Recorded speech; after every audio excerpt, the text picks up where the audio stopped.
are. They're in last place in the NL West. They've lost 8 of their last 10. Their run differential is a negative 65, which is just horrible. So when you have, well, let me just talk about run differential a little bit. It's kind of like the how much like you're winning or losing your games by, pretty much. Yeah. Okay. It's like the margin of victory, kind of. Right. So when you're in a negative number, that means that you're. Then your average game you're losing by a whole lot. Right. I mean, a number like negative 65, this early in the season is pretty rough. That's horrible. The pitching numbers pretty much support this stat right here. I mean, the team ERA is 4.70, which is 26th in the league. They have 126 walks allowed. They acquired Jared Weaver in the offseason, and he really has not panned out. He's off to one of the worst starts in any of the pitchers in 2017. Mm-hmm. He's 0-4 with a 6.05 ERA. In May alone, he already has 12 earned runs. 12 earned runs in May. And, another one of their pitchers, Clayton Richard, he's 2-4 with a 4.34 ERA. And, in May, he has 6 earned runs and 12 innings pitched. So they're not pitching well. And on top of that, they are also not batting well. Right. But it kind of sucks because Manuel Margot is doing pretty good. His the past few at-bats. Check out this flashback. Right. To know that I don't want nothing to do with that. Yeah. Drug use. It's crazy. Mm-hmm. So again, derived from the lyrics. Talk to me about the interpersonal conflict. So let me say this, and I think that what I'm gonna do is probably challenge a lot of what we're dealing with topically. Yeah. Because to me, whether we talking about material things, drug use, or anything else, it's where we teach our young people to place value. Yeah.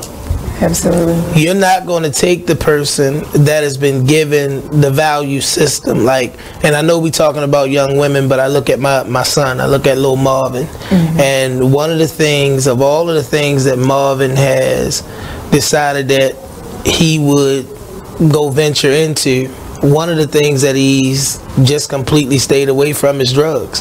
Has no desire towards it, but I've never modeled anything about that being something. And when you look again, as we keep talking about the cultural aspects of things, we're talking about a culture and systems that creates a sense of attraction or makes this stuff attractive, in its advertising and promotion, whether it's the material things, whether it's the drug use. Yeah.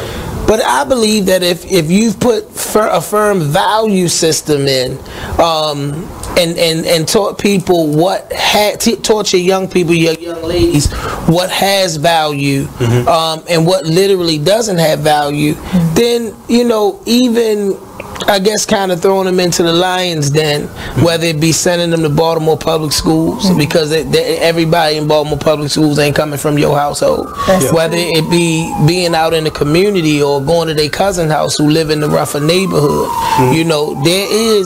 There can be the presence of that peer pressure, but we got to make sure that we balancing it out. So lyrics that are suggestive towards drug use is ridiculous right now. Join us every Sunday evening at 7 p.m. for Conflict Resolution with Daryl White, only on BeExposedRadio.com. You are listening to BeExposedRadio.com.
maybe on one of the shows this month, we might go over a few things, businesses that black people weren't aware of. So, folks, so I'm gonna switch this up. Yeah. All right. Switch that. Make sure y'all hear me good. Even though I got a big mouth, I know you can hear me anyway. I probably don't even need a microphone. Oh, God. At least I'm real, right? Let's be strapped this on. Okay. So, yeah, so, you know, it wouldn't be surprising, you know, to do something, you know, along the lines that would be typical for Black History Month. But since this is the Black Body Man radio show and we kind of pride ourselves in coming at things from a different angle, what we're going to do today is we're going to go over another book. Okay. So this book is Dr. Claude Anderson's latest book, and it's called The Black History Reader. 101 Questions You Never Thought to Ask. So that's going to be our first show for Black History Month. So we're going to go over some of the questions that he proposes in this book that he says we never thought to ask. And for those in the audience listening, make sure you take your time and, you know, check on Dr. Claude Anderson, check his background. You'll understand his credentials and the things that he says. So, but before we get into all of that, the lovely Miss Janice, how was your weekend? It was good. Is it good? Yeah, I always say anytime I can make it here Monday morning to do the show, right, I've had a good weekend. Absolutely, absolutely, I agree. Anything uneventful? Aside from work? Right. Yeah, no. Just No? what? Battling the cold. That's about it. Okay. Yeah. So my weekend was my weekend anything special? No. Why? I was home. I did some work. I relaxed. I was chilling on the Shabbat. Okay. Right? Nothing uneventful. Just kind of preparing for the show, you know, for today, and looking forward to Black History Month. And that's about it. I'm sorry, guys. I'm boring. I'm sorry I'm a little boring. Well, when you was doing that, I was slaving away. You slaving away? Slaving away. Okay. So let's go on and jump into it a little bit. Let's see what we got popping with current events. Talk to me, the lovely Miss Janice. Well, it's Black History Month. Absolutely. So I'll be doing my very best this month to try to just bring forth as much positive and encouraging information as possible. And I know that is a task with today's current events. I know that can be a tall order. But I'm going to work really hard for you guys this month because, you know, we have to get something good out of it. Get something good going on here. At least out of these 28 days, especially if you think about it, you know, we have 28 days to catch a lot of people's attention. After 28 days, attention be gone for the rest of the year. True. That's a good point. Yeah, that's a good point. We got to try to get as much, you know, very valid point. Positive information out here as we can. All right. All right, let's get into it. I'm gonna start with Kevin Durant. Okay. Kevin Durant opening an after-school youth center. Nice. The Durant Center is a state-of-the-art facility aimed at helping low-income and underdeserved children enroll and graduate from college. Nice. Now, through the center, students will be able to secure college scholarships and receive financial help and tutoring. Durant provided $10 million for the creation of College Track, and let's see, his center is based out of Suitland, Maryland.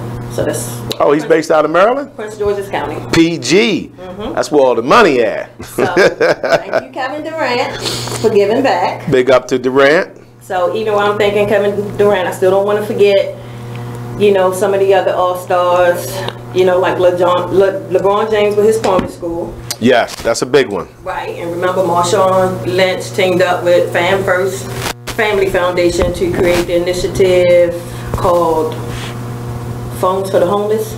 Okay. And now Marshawn is working on buying a lot of real estate in the effort to help individuals in his community with homes. Nice. He's working on buying up a lot of realty. So we got some people Real estate. that got some money, fortune and fame, and they're using it to help benefit Black people as a community of people. Yeah, so sweet. that's not sweet. the with her mental illness foundation. Oh, I did see something on her on Facebook. Yes, so we did kick that off too. I think last year or so. So, and then we have a lot of others, but we mention them throughout the month. Okay, we'll spread it out a little bit. Spread it out some. Okay, nice. So this is probably the first show that we did where current events were all positive, but just know that she put forth effort to give us all positive. Okay, so staying on the topic of giving back, there's Alpha Kappa Alpha Sorority. Okay. Pushing Black excellence forward. So in the spirit of Black History Month, the sorority has pledged to donate over $1.6 million to historically Black colleges and universities throughout February. Nice. So remember, many of the Black colleges and universities have been facing financial woes. A lot of people might not know that. No, I didn't know that. Yes. So the sorority leaders developed the HBCU Endowment Fund as an avenue to help them stay afloat.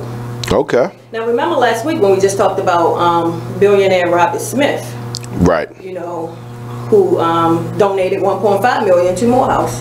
Nice. So it's good to, see these people recognizing the challenges that, our institutions are going through, using their resources to help. Yeah. So. I think that's, well, first of all, I think it's wonderful. But I think it's also for lack of better terms, a side of what Black people are having to face as a community of people within this society. It's getting written clearer and clearer on the wall that we're on our own. Right. Get what I'm saying? When it comes to justice, when it comes to financials, when it comes to education. And so I'm happy with that. I'm not happy with the things that are taking place to wake us up. But, these things have been taking place forever, and we haven't always awakened to it. I'm just happy that we have some awake that are seeing these things happen. Right. And are helping out. Exactly, because, it's down to a point where it's either we come together or we perish. You know what I mean? And I know a lot of people don't understand that, but trust me when I tell you, that's reality. If we do not begin to do better as a people and start taking care of each other, it's just going to get worse. We're going to end up perishing. In the words of Dr. Claude Anderson, we've been listed as a permanent underclass since 2010. So maybe some of these celebrities are finding out about that and deciding, no, that's not acceptable. Let me redirect some of my money. Nice. I understand. I wish I had a bunch of money to help out. I wish I could help out, y'all. All I got is the BBD radio show and the BBD brand. But that's our part. We playing our part. And that's a whole lot of help. It is, right? Because we provide information. We provide a lot of information. Thank you. Thanks. See, that's why she's the co-host, y'all. That's why she's the co-host. Yeah, I feel like information is a major part of all of us doing better. So now I'll take some time here to recognize some of our youth entrepreneurs. All right, so we have 3 brothers, Colin, Ryan, and Austin Gills. Ages 8, 10, and 13 are the founders of the newest line of eco-friendly candle and home fragrance products. Nice. Now available at Macy's. Whoa! What? Nice. At Macy's? Man, that's big time. They initially launched their candle brand as an avenue to spread awareness about environmentally friendly products, give back to their community, and generate money in the process. Nice. The candles are featured in 21 stores across the country, and they were hand-picked to be featured in the market at Macy's. Nice. Oh, man. Nice. Rebel Radford, what's up, my brother? I appreciate your comments. He says, I appreciate you, fam, both of y'all. Thank you very much, brother. We need that. It helps keep us encouraged to keep on doing what we're doing. Yes, so thank you. So I also like to mention 18-year-old Zandra Cunningham, founder of Zandra Beauty, for her deal with Target. I know, right? Okay. Okay, it's going down. Yes, her Treat Yourself gift box features a hand and body lotion, an exfoliating sugar scrub, and a lip and body balm. Nice. Yes, all the products in Cunningham's beauty line are plant-based and designed for sensitive skin. Nice. So congratulations to Colin, Ryan, Austin, and Zandra. Congratulations. Way to do your thing. So this is a great way to start current events. Black History Month. We're starting on a positive note. Stay with us. We up on our first break. It's the Black by the Man radio show. It's Black History Month, y'all. Stay with us. We'll return. Nice. I'm loving it. I'm proud to be a book person. How do I choose a book? Sometimes it's the cover, sometimes it's the title. I guess I'm pretty visual. If a book's really impressing me and the writing is really good, I will peek and see what the last paragraph is. Because the endings of books should rock you. I am a book person. And if you're a book person too, read to a child and spark a lifetime of ambition. Join me at bookpeopleunite.org because reading is fundamental. A public service announcement brought to you by Reading is Fundamental, Library of Congress, and the Ad Council. Green light. Hey girl, school zone. I'm getting hungry. Car changing lanes. You want to meet me for pizza? Stop sign. Intersection clear. Yeah, street. Pizza sounds good. Ballin Street? Girlin Street! It's hard to concentrate on two things at once, like texting and driving. Stop the text, stop the wrecks. How will you stop texting and driving? Tell us at stoptextstopwrecks.org. Brought to you by the National Highway Traffic Safety Administration and the Ad Council. Hi, I'm LeVar Burton, and I'm proud to be a book person. How do I choose a book? Sometimes it's the cover, sometimes it's the title. I guess I'm pretty visual. If a book's really impressing me and the writing is really good, I will peek and see what the last paragraph is. Because the endings of books should rock you. I am a book person. And if you're a book person too, read to a child and spark a lifetime of ambition. Join me at bookpeopleunite.org because reading is fundamental. A public service announcement brought to you by Reading is Fundamental, Library of Congress, and the Ad Council. Be Exposed Radio. Well, if you made them, take care of them. Yeah, that's period. The real. Right. That's the real deal. It's period.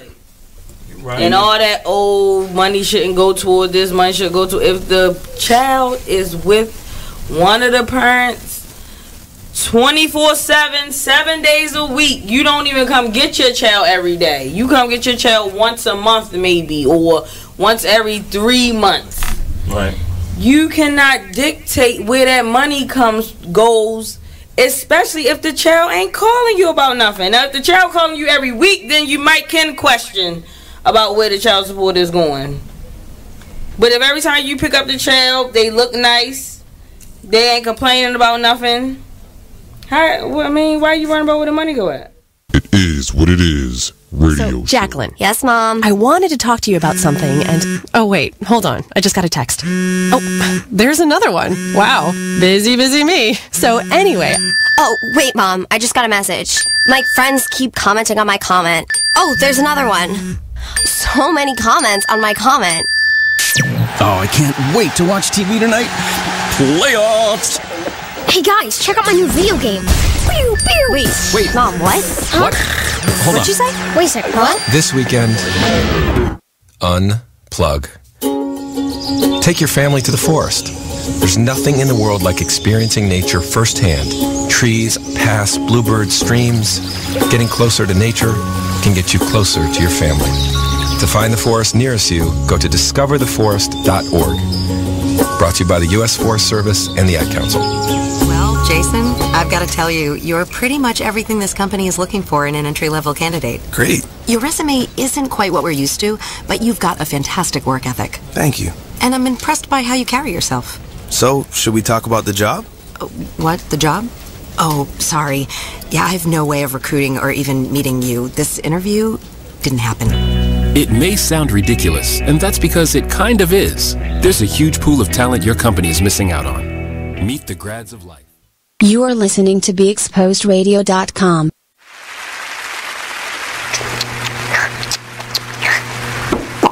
All right, welcome back, y'all, to the Black by the Man radio show. It's your boy, Brother Mike, and it is Black History Month. So today we are going over one of my favorite authors for Black History Month. This is Dr. Claude Anderson. This is his book called The Black History Reader, 101 Questions You Never Thought to Ask. But before we get into it, are we good on current events? I have one more. Let's do this. Okay, last but certainly not least. Certainly. Candace Payne got 30 hotel rooms for the homeless people in Chicago. Yes. On the extreme code. Yeah. Just went through. That was nice. I seen that on Facebook. Candace said it was a spur-of-the-moment decision to help after posting on her Instagram account It was people from the community all piggybacked off Candace and started calling the hotel to pay for rooms. So I love it. I love it. I think it was about a total of 60 rooms.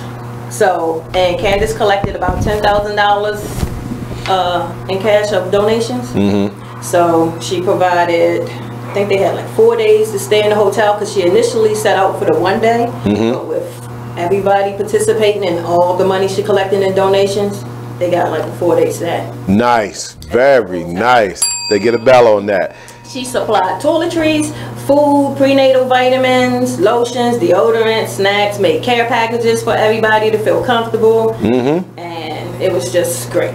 So, see, I love this, you know, and like it's two parts of it that I love. The first part is her taking the initiative to saying, I got money, I can help some of these people out. Because taking someone off the streets for one night in that type of cold weather we have could have saved their life. Because it was people who, you know, didn't wake up, homeless people, because it was so cold out. Like these were like record-breaking temperatures. And I think like, yes, and she found out like the propane tank at like some area where the homeless normally stay busts. So she knew it was going to be kind of, you know, hectic for them. Yeah, see, I love it. I love it. Because like I said, the first part is her, what she's initially doing, right? And then the icing on the cake is to hear you say that other people found out what she was doing and they decided to pool their money. See, that mindset has to be adopted by us, right? Because other ethnicities, other races, they already have that. You know what I mean? All you got to do is take a look at when, you know, white people find some homeless person and then start a GoFundMe page on Facebook, and 4 days later they got $180,000. You know, like we have to adopt that. You know what I mean? So I love hearing that we are doing that and recognizing we all got to pitch in. You know, $1 from 500 people is $500. Yes. You get what I mean? Lovely. I love this. That was there were people showing up at the meat site, vans, trucks, cars, everybody doing whatever they can to help get these people to the hotel. So we're going to take care of our people, right? Them there. It was great. Wonderful. Mrs. Payne said she's a regular person. She said it all sounds like a rich person did this, but she's just a little black girl from the South Side. I know that's right. Hold it down. She said ain't nothing special about me. I just love my people. Yeah. So that's a good thing. So that is a good thing. Events. Is that what we got in current events? All right. I guess we got to get into a show, huh? I guess we have to get into the show. Yes, this is Dr. Anderson. For those who've been fans of the Black by the Man radio show, part of our audience, I'm sure you already know that Dr. Anderson is one of my favorite authors. I've even went out a couple times to see him speak live. I think he's one of our great elders that we need to pay more attention to. Read his books. He's got Black Labor, White Wealth, Powernomics. His newest is the Black History Reader. Look, let me show off a little bit. Can y'all see that? Yeah, I got it signed by Dr. Anderson. That's what's up, right? Yeah. You know, so he's one of our elders that I think needs to get more attention. He's been around. He's been a part of the White House for a long time. Again, Dr. Anderson, we're all familiar with affirmative action, but we're not familiar with the fact that it was written by Dr. Anderson. Right. You know what I'm saying? So this man's been around. So I love highlighting his book. So yeah, this is his latest book. It's called The Black History Reader. 101 Questions You Never Thought to Ask. So I thought it would be great for Black History Month. We'll go over some of the questions and have a discussion about it, and then see how our audience feels about some of the things that he was saying. So again, get familiar with Dr. Anderson. We recently just lost Dr. Frances Welsing in 2018, and you know, it's a little sad for me how like a lot of us didn't know that. We're not familiar with who she is. But again, within this system, they designed it so we focus on entertainment. Now, if an entertainer would have died, we would all know about it. You get what I mean? But one of our elders who has brought forth consciousness and teaching us things that we're not being taught in school or everyday life, so forth and so on. I just think we have to appreciate them while they're still here. So Dr. Anderson is one of the ones that is still here with us, and I want to appreciate him while he's here. He's definitely hanging in there. He's hanging in there with us. So yeah, so the book itself, again, I'll show it. And everybody knows I don't get paid to do this. This is just about black love. You know what I mean? I would love to get paid to do this, but I don't. But that would not stop me from sharing the wisdom, the knowledge, the understanding, because we all need it. This is what helps us grow. And you support black businesses. I support black businesses all day, all day. As a matter of fact, aren't we doing brunch today at Water for Chocolate? Yes. Absolutely. If y'all ain't never been to Water for Chocolate, look that up. It's lovely. So yeah, we support black businesses. All right, so let's get into his book. Like I said, it's 101 questions.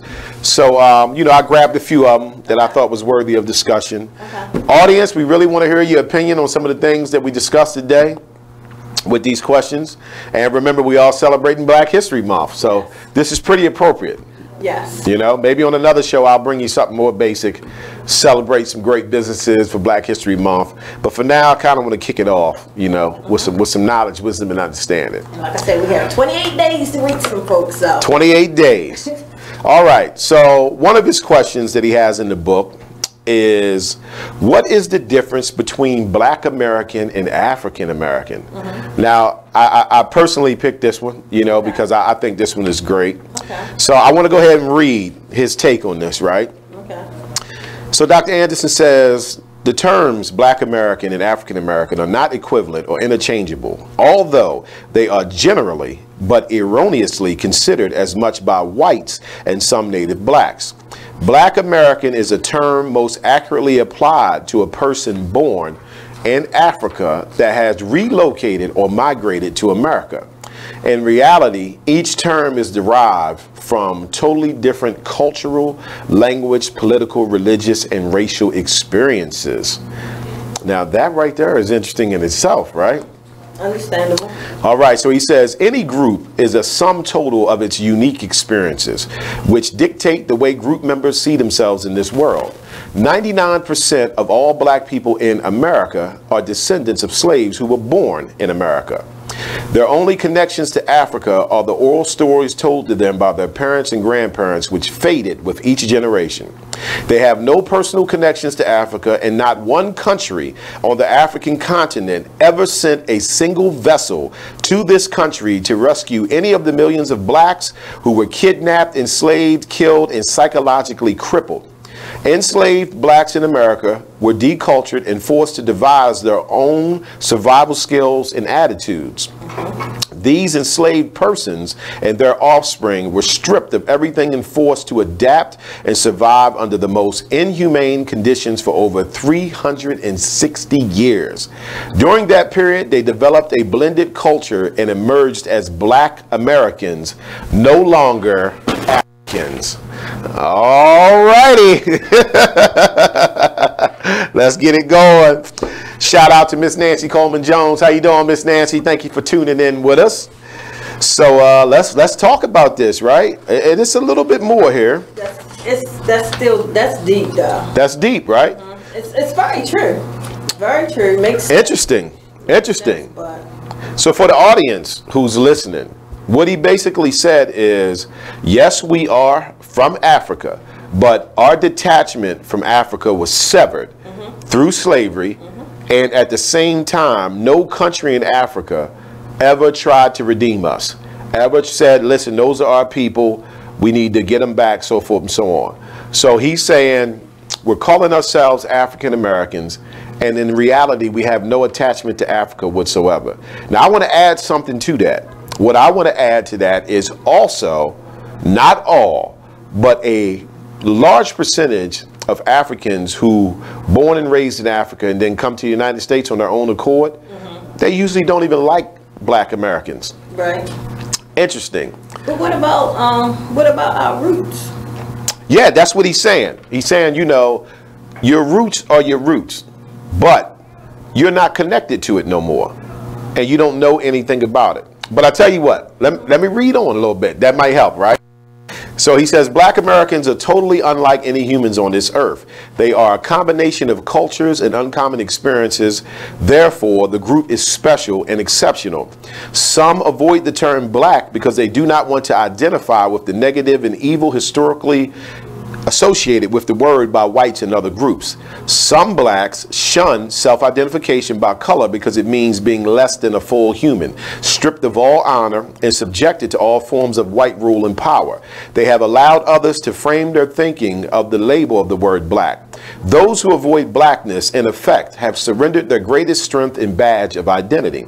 Black Americans are unique. The enslavement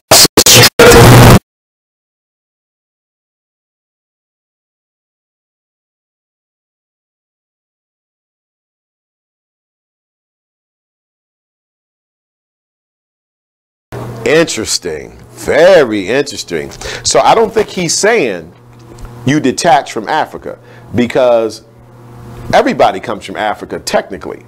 But he's saying, as far as this term African American, first of all, it was given to us by Jesse Jackson. So it wasn't no type of research or anything that like led to this, right? It was just, okay, we know these slaves came from Africa.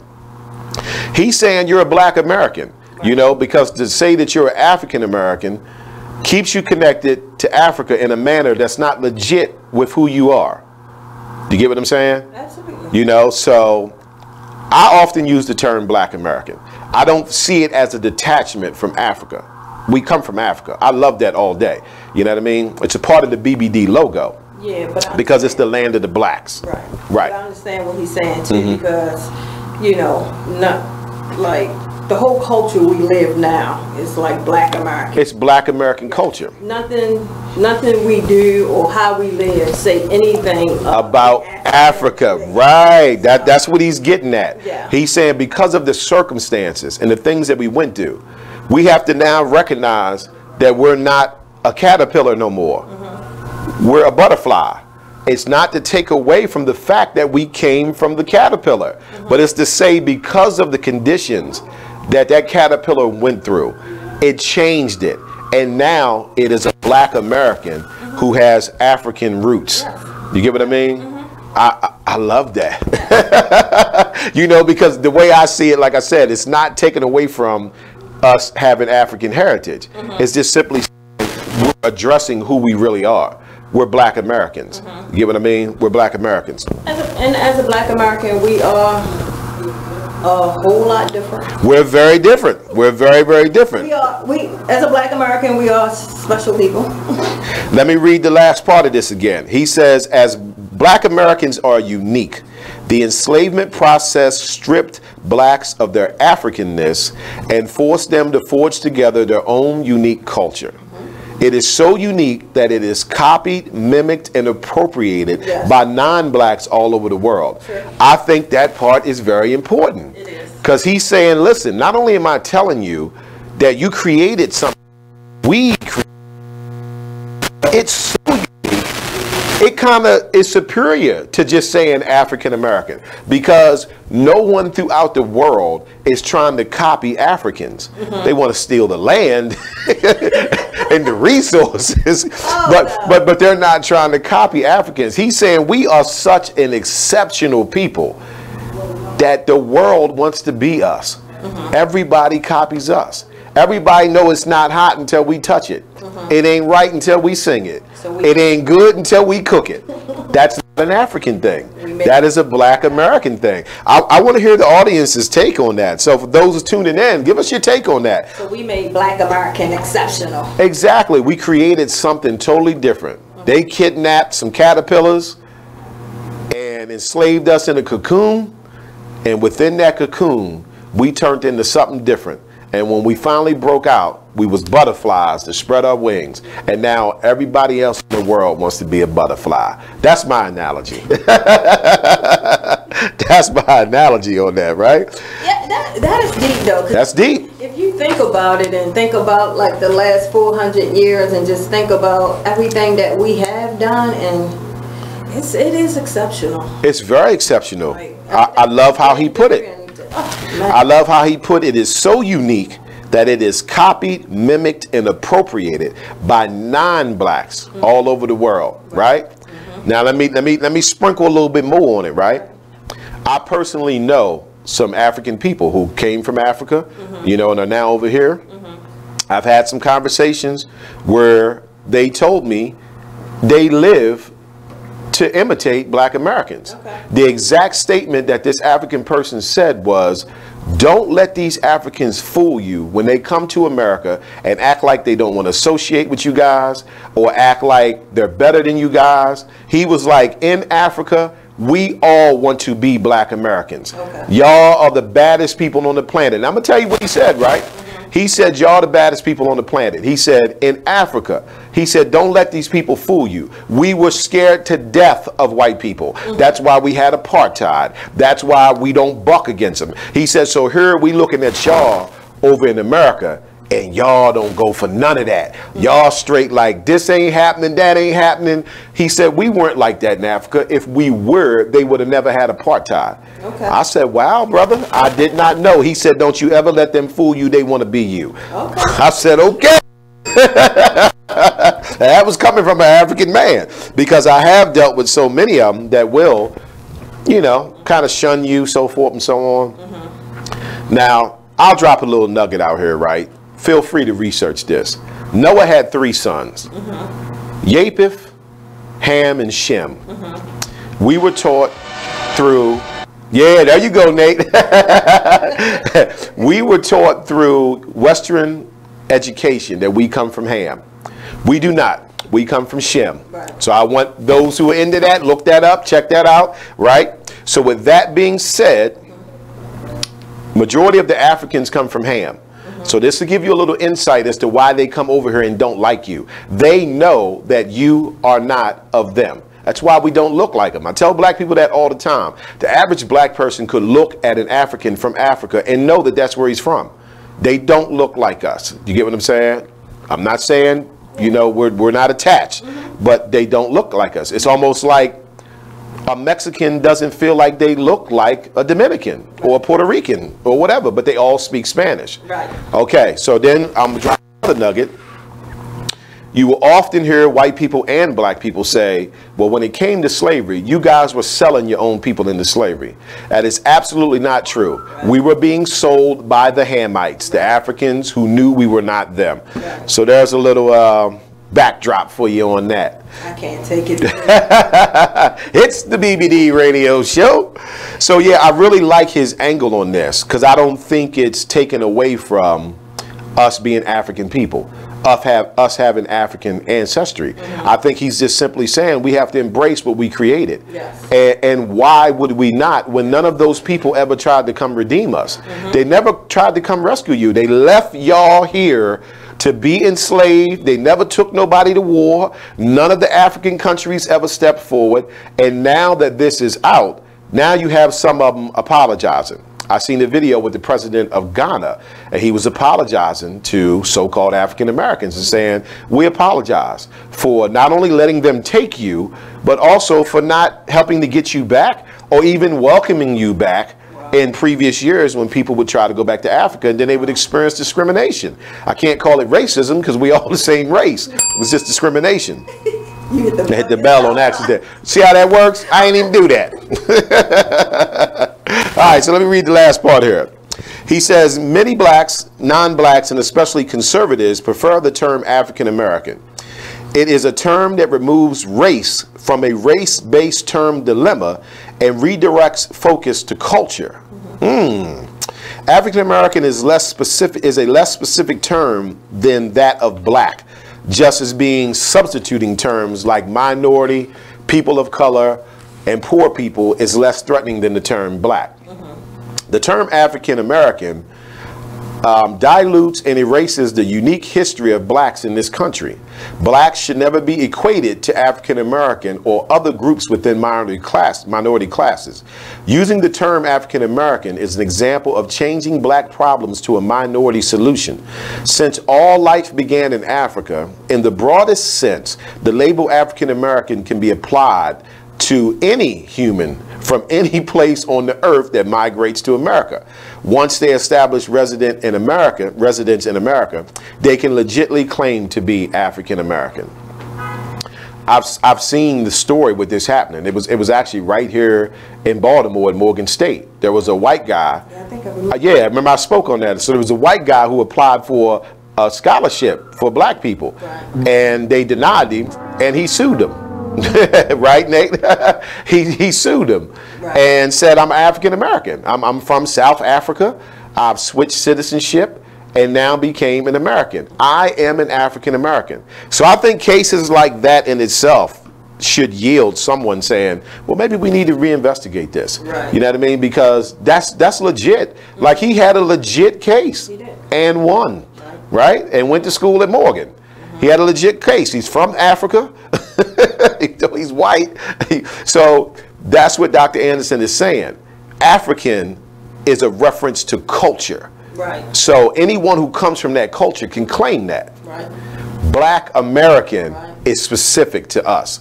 And I like how he pointed out that within this society, they've made us scared to claim the word black. I know. Right? Mm-hmm. We're scared of that. A lot of us, not all of us, a lot of us are scared of that. Now, I was aware of that when I created BBD. And that is specifically why I put black in the title. Black by Demand. Black by Demand radio show, because I am showing the strength that we feel in the term black. It was labeled negative, evil by other people. I don't accept their definition of black. So part of the psychology when we do that is helping to reverse the negative connotations that come with the word black. If we embraced Black Americans, I think that might help. So that was very good you brought that out this morning, because it makes you think the next time, you know, when you identify yourself, if you want to identify yourself as African American or Black American. I often say Black American because as a black person, for me to identify that I come from Africa is like a no-brainer. You get what I'm saying? You know, like, we come from Africa. But I am a Black American. You know, like, I don't know anything about Africa as far as language, so forth and so on. Would love to, plan to visit one day, you know, but I'm a Black American. And I'm sure if I go to Africa, they probably gonna see it the same way. You know, like, you're a Black American. But you know, a lot of people have been using the African American. Sure. Because of simply what Dr. Claude said, you know, when you say Black American. Scares everybody. Right. Scares everybody. You know, yes. You were saying that as to like belittle, but actually. Something to be proud of. Right. Something to be proud of. I always say that the first gift that God gave to Adam was his blackness, the color of his skin, right? Remember, it says we're made in his image. First thing he got was blackness. So just let that marinate on you. Let that marinate a little bit. So yeah, I like it. I like his perspective. I'm not against the term African American. I simply understand his perspective, and I personally choose to say Black American. You know, but sometimes I'm in situations where I have to say African American because that's the only choices that's available. You know, but I think if more of us develop, you know, an understanding like he's trying to give us, it might change in the future, you know, but I definitely stand tall on Black American. But there, you know what I mean? But there are plenty of people out there who knows, because you will see the difference. You will see, even if you have to check some boxes, some still say Black American, right? Some say African American. I just had something come to me, right? Think about this. When you look at something like competitiveness, right? Even if we looked at, say, sports. Okay, Black Americans, everybody knows we dominate. But guess what? When we are dominating, oh, it's African. And they don't beat us either. You get what I'm saying? They do not beat us either. We beat everybody. So Black American is something special because we compete against African people in sports and business and all that, and we still come out as #1. So I'm really feeling, yeah, I'm getting some lotion on, y'all. You know, I'm dark skinned. I gotta keep that melanin popping, you know? So yeah, I just thought about that when we was having this conversation. Yeah, because we compete on all levels, and it's African people we competing against. Watch the Olympics, you know? It's African teams, Jamaican teams, you know what I mean? All kinds of stuff. But who pulls it out in the end? Them Black Americans. So yeah, so I really like his perspective on this. Again, for those in the audience, if you're listening, please text in. And you can even call in at 410-702-5657. That's 410-702-5657. How do we feel about the term African American, you know, versus Black American? I personally choose Black American. I have nothing against African American. There may be times where I say that just for the sake of understanding for those who I'm talking to. But my personal choice is Black American. I mean, what's your thoughts? What do you feel? I'm gonna have to. It just goes with whatever you identify the most with. If you identify the most with African American, then you go with African American. Of course, I identify with Black American, so I'm Black American. Yeah, he says we should never be equated to African American or other groups within minority classes. I agree. You know, he's saying it's taken away from our uniqueness, our specialness. You know, these other classes that we're a part of, they didn't go through what we went through. They didn't survive and evolve into who we are. You know, like, we are the greatest who ever did it on all levels. That's why it's always such a heavy focus on stopping us, killing us, preventing us, maiming us. You only do that to people you fear. Only do that to people you fear. You get what I mean? All right, but look, we up on another break. Stay with us. It's the Black Bottom Man Radio Show. This is Black History Month, and we are going over Dr. Claude Anderson's Black History Reader. We'll be back. Yeah, you only do that with, you know, people you feel threatened. And Toast Meets World. These are some of the internet's most beloved pets. With millions of YouTube views, shares, Instagram likes, followers, and fans across the globe. But what do all these amazing pets have in common? Their stories started in a shelter. Start your story. Adopt a dog or cat today. Visit theshelterpetproject.org to find a shelter or adoptable pets near you. Training that pet to play the keyboard? Well, that's entirely up to you. Visit theshelterpetproject.org and hear more about Hamilton the Pug, Toast, and Keyboard Cat's amazing adoption stories. Start a story, adopt a shelter or rescue pet today. Your perfect pet is just a click away at theshelterpetproject.org. Because it's gentle on your baby's eyes. You make sure his toys don't have any sharp edges. You always test the bathwater to make sure it's not too hot. You taught her what to do when the smoke alarm goes off. You make sure she wears a helmet when she rides her bicycle. You put on his sunscreen, even when he's embarrassed his friends will see. You do so much to keep your child safe. But are you using the right car seat for your child? Is your child facing the right way in the car seat? Is the seat too big or too small? How do you know when it's time to move your child into the next type of seat? Car crashes are a leading killer of children ages 1 to 13. Protect your child's future at every stage of life. For information on the right seat for your child, visit safercar.gov/the-right-seat. That's safercar.gov/the-right-seat. A message from the National Highway Traffic Safety Administration and the Ad Council. Why is Connor having trouble focusing in school? Having trouble finding Connor's middle school? Would you like directions? No, why is Connor having trouble focusing in school? Finding lowest airfare to Istanbul. No, I'm tired of fighting with him over homework. Home Walk Restaurant. You are listening to BeExposedRadio.com. To the BBD Radio Show. So we are talking Dr. Anderson's Black History Reader, 101 questions you never thought to ask. So we were going over the difference between Black American and African American. Again, we'd love to hear from you guys. What do you consider to be a better term to fit you, African American or Black American? I think Dr. Anderson made some very valid points for his perspective. And I like it. I like it. I do like it. You know, I like how he's making us understand, you know, that it's unique. It's so unique, it's copied and mimicked around the whole world. So we got a comment here. Ms. Johnson says, the way you explain the difference from his book makes sense. We are black first and American second. I never agreed with the term African American. I'd rather be called just black. Absolutely. I'm with you on that, Ms. Johnson. Unfortunately, it's going to be difficult for a lot of us to accept that term black because of the psychological conditioning that's been put on us where we see that as being negative. They literally program that into society. Everybody thinks black is negative, whether it's black people, white people, or whoever, right? But I do believe that we have the power to change it, you know, because if we embrace Black American, eventually it's just not going to have no choice, you know. You know, we don't accept it. I mean, Jesse, I appreciate your efforts, brother. When you named us Black Americans, I mean African Americans, I think it was better than colored folks.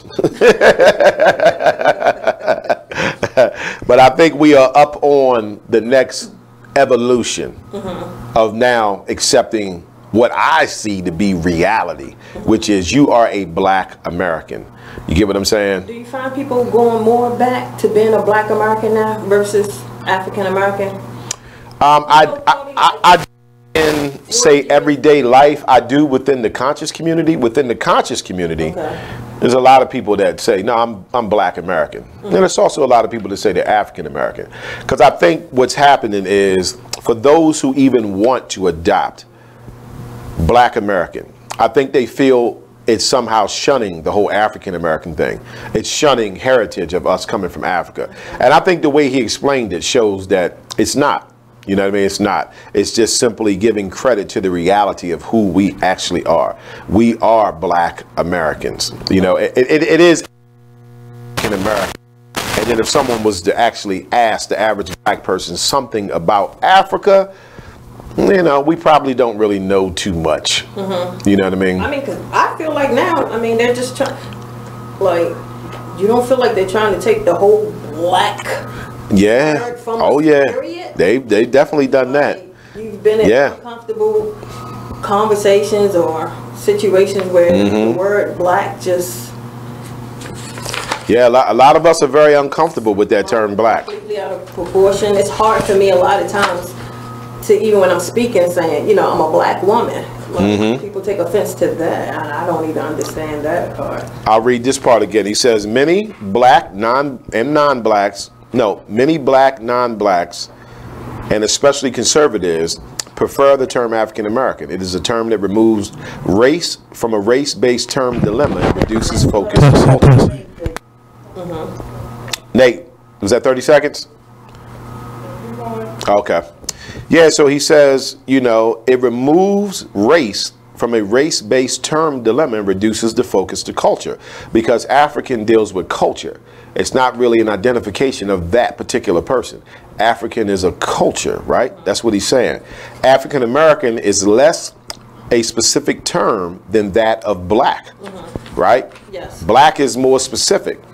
He's saying African American fits in the same category as minority. It's too broad.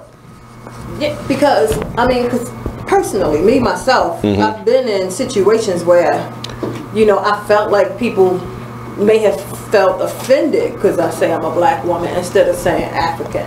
Right, exactly. Right, valid point. And that's what he's saying. They programmed us to be scared of the word black. You know, so you got a lot of people who won't use the word black. And it's not necessarily because they're not comfortable with it. It's more because they know the rest of the world ain't comfortable with it.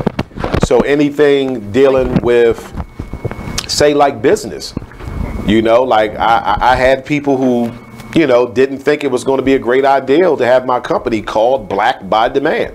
Right. Because of that word black. All because of the word black. All because of the word black, you know, but I'm too mentally strong for that, you know, so I said, no, that's what it is. It's Black by Demand. It's about group economics for black people, you know? Yeah, so that's just where I'm at. I just feel like society just want to remove the word black. Right. See, I still give credit to our African heritage by putting the picture of the continent of Africa in the logo. Yes. That's how I'm celebrating that. Telling you, look, we come from Africa, but I am a black American. Right. You get what I mean? I'm a black American. So I get what he's saying. It's reducing it. He says the term African American dilutes and erases the unique history of blacks in this country. Well, that's why I think it was very good and important that you went over that today. Because Thank you very much. No, because, you know, seriously, for folks such like myself, you know, when people want to take that black from you and kind of force you to use African, you know, American, at least now, you know, like, no, I'm going to stick with black American. That's right. It's just it's what I am. That's right. So. Black is beautiful, baby. Black is beautiful. It's pretty. You know, at least you have more of a, you know, definitive reason why I'm using black American now versus African American. So we kind of learned something with this. Yeah, I think we learned something with that one. I hope everyone else has too. I hope it's giving you a different thought process when it comes to the term African American. You know, when you go, you know, throw that African American now around, you know, you have a little bit more insight on it. And then Africa is such a big continent. There's a lot of us that think Africa's a country. Now, you want to hear something funny? I've talked to an African before who referred to Africa as a country. I'm like, dude, dude, you from Africa. You know what I'm saying? Africa is a continent that contains 52 countries within it. And that's what Dr. Anderson is saying. You're running around calling yourself African American, and Africa got 52 countries, and not one of them came for your black tail while you was getting beaten and enslaved. And not just that, but some of them participated in helping the Europeans catch you. So very, very interesting.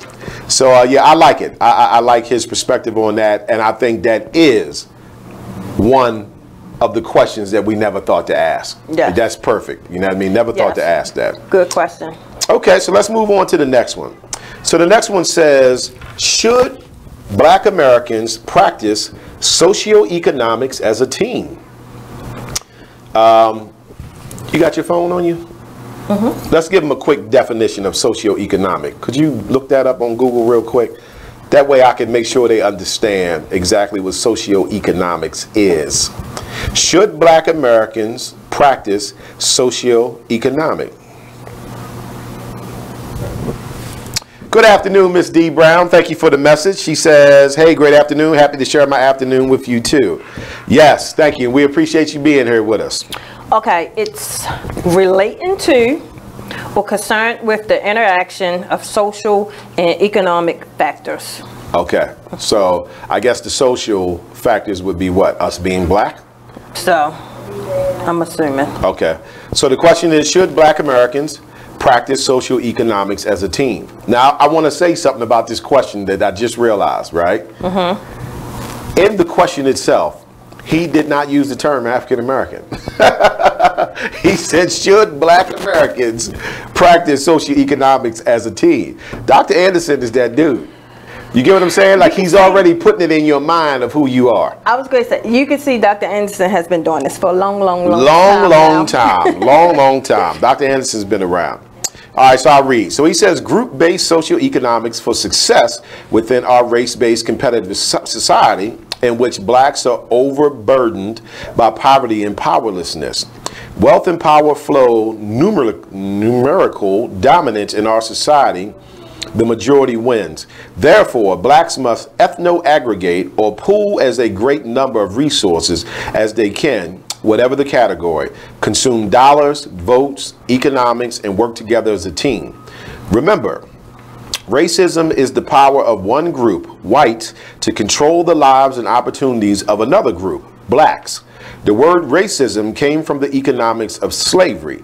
The economic and social injustices racism imposed on blacks because of their skin color are now institutionalized. Blacks must work together as a socio-economic team. I agree with that. I agree. I think with the current events, when you explained how when she started buying hotels for him and other people found out, that was socioeconomics. Other people stepped forward and said, hey, I can contribute some money to help these black people get a warm night's stay, something to eat, so forth and so on. So that would be a great example of socioeconomics. So that's what he's saying. Should we be doing that? Absolutely. I think so too. I think so too. Are we doing it? It's probably very limited. Yeah, I'm on an overall as a community, I'm going to say no. Okay. But we are doing it in smaller sectors. Right. Shout out to BPM, Black Professional Men Inc. as an example of socioeconomics. Yeah. You know, trying to do something for black people. Right. And see, a part of, I think, the hang up with socioeconomics is, again, going back to the psychological warfare that was waged against us. There are many of us that are scared to stand tall on something that's just for black people because they programmed us not to do that. So we think that's a bad reflection. Well, you know, you shouldn't make it just about black people. It should be about everybody, or it should be about minorities. But what they don't understand is that's a part of why we don't get ahead, because everybody else is willing to make it about them. Asians are willing to make it about Asians. Whites are willing to make it about whites. Mexicans are willing to make it about Mexicans. Black people are not willing to make it about black people because we're so fearful of the response from white people, from other black people, from other races. And I think that's a part of what kind of holds us back a little bit, you know. So for me, my personal take on that is at some point we have to start teaching each other to remove the care of what other people think about what we're doing to benefit us as a people. I agree. Because I don't even understand, even in the first place, you know, why we even care so much what other people think. Because if you think about it, other people didn't care what we think when they did reparations. I'm going to take you a step further. Nobody cares what we think, okay? Nobody cares what black people think. And we were totally missed. I mean... Yeah, nobody cares what we think. Black people don't even care what black people think. You get what I'm saying? It's a sad statement, but it's true. Now, the rhyme and reason for that is the psychological warfare that they waged against us for 400 years. So that thought process was not natural to us. It was put into us, you know? So I try to have that in consideration when I look at it overall. I've been awakened. So I've been fortunate enough to be brought into knowledge, wisdom, and understanding from black people. And I try to keep that in mind. Everybody else doesn't have that. Right. And you know, when it comes to truth, what do they say about truth? It's 3 stages. The first is denial. Yeah. I think the second is rage or irritation. And then the third is like acceptance. You know what I mean? So, you know, we're going to go through those phases of learning this truth. That was so good. Sometimes when you bring this truth to people, they get a little upset. You said denial, then rage. Yeah. Because once they realize that, you know, they can't deny it no more, then they get mad that that is true. And that they've been walking around their whole life not believing it. That was the funniest. So I'll read a comment. This is Miss D. Brown. She says, we should be doing it. We are doing it. We need to stop being afraid to stand up and keep standing in spite of those who have something to say that probably aren't doing nothing themselves. Absolutely. You understand me? Absolutely. And unfortunately, some of the people who will go against you is actually other black people. Right. Now, of course, white people don't want you doing nothing with that term black in it. You know what I mean? They want it to be African American because they don't want to focus on us. You know what I mean? Like Dr. Anderson said, they want it to be a culture thing. Right. You get what I'm saying? But there are a lot of black people who are completely against, you know, well, don't use the word black. You know what I mean? Just say African American. Not me, bruh. I'm saying black. You know and of course, like you and D. Brown said, like we are doing it. We are. But it's just, you know, it's not been, you know, advertised or put it out there, you know, like as much as we're doing it. So we're not aware of how much we're doing it. Right. But we are doing it. We are doing it. Like she is right on that. It's like in little groups and, you know, spaced out everywhere. Right. We're just not aware of every time it happened, who's doing it, where it's taking place. We're just not aware of. Exactly. So I agree. I think we are doing it in little segments. Miss D. Brown says, great point, until you are awakened to the truth, for the truth will set you free. Absolutely. Truth will make you free. So yeah, so we are doing it. It's just not reached a broad scale yet. Right. But I'm very pleased the fact that we're doing it, because there was a time where I don't remember it even being done. Now that's not to say it wasn't being done. It just wasn't being done enough where it reached my ears. You get what I mean? And back then we didn't have social media. See, this is one of the advantages of social media. Yeah. Social media is forcing people to wake up. You know what I mean? When something just keeps getting put in your face every day, eventually you're going to have to say, well, wait a minute now, this is maybe it's some truth in this, right? You know what I mean? Maybe it's some truth. And even though we have social media now, which is great, we still need a little more media outlets. We do. To still get this out. We need awesome medium outlets like the Black Body Man radio show. And I want to thank you. This way, you know, we can be aware of what's happening more, and then, you know, we can all, you know, group up and maybe help each other out. Absolutely. Absolutely. Because we're going to have to help each other. And this is just my opinion. We're going to have to help each other with the uncomfortableness that comes when you start removing the mud off your eyes. Right. Take the plugs out your ears. It's a little uncomfortable. Like I always say, it's the awakening, right? So imagine waking somebody up 4 in the morning, right? And you just wake them up. They can be a little irritable, right? You know what I mean? You know, you just come in, boom, shine the light on, right? So I had an elder teach me, right? Now I'm gonna confess, right? I had an elder school me. He said, Mike, your light shines bright. He said, but what I want you to do is recognize it's too bright for everyone to just grasp at once. Right. You have to let it be like a sunrise. Slowly let that light shine on. Because you know me, I used to be like, bam, you're wrong. You know what I'm saying? I used to get straight to it, like, bro, you're wrong with that, and let me tell you why. You know, so I had to learn myself how to recognize that truth, that light, it's bright. And when you just flick that light on black people, oh, they get mad. That's why you have to love our elders too, because that was great when he said you have to let it be like a sunrise. You gotta let it be like a sunrise. That was like awesome. He said, Mike, you're full of knowledge, but sometimes you hit that switch too quick.